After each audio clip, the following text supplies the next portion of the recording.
ही तात्पाडी आहे, हीच आमच्या मेंढ्याला मारायची, ही तात्पाडी आहे, मेंढर हिसकावून घेऊन जायची, ही तात्पाडी आहे. एके दिवशी 11 मेंढर गाडीत घालून एक पोरगा गेला होता आणि त्याला कुणीतरी सांगितलं की गोपीचंद पळकर नावाचा पोरगा आहे, त्याला जाऊन भेट. आणि तो माणूस माझ्याकडे आला आणि मी तिथं होतो.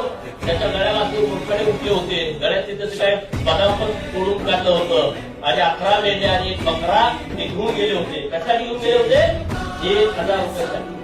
आणि तो पोलीस स्टेशनमध्ये गेला मेंढा, माझे 11 मेंढर आणि बकरा नेलाय. पोलिसांनी त्याच्या 2 काना खाली दिल्या. ही परिस्थिती होती.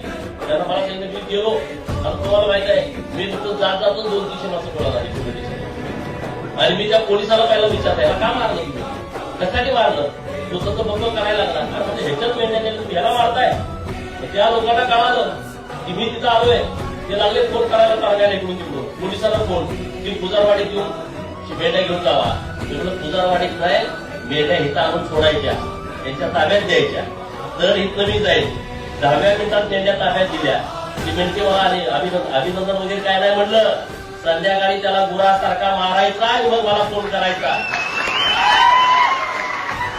मेंढके एवढे बहादर निघाले. सांगोला तालुक्यातले होते सोनरवाडीचे तिथं फॉरेस्ट आहे आणि त्या फॉरेस्ट मध्ये ते जाऊन बसले गावा जाऊन. जोपर्यंत तो गडी त्यांना दिसत आहे तोपर्यंत बसले आणि दिसला. 15 दिवस त्याचं तोंड सुजलं होतं, त्याला कुठेही काही जाता येत नव्हतं. हात पाडी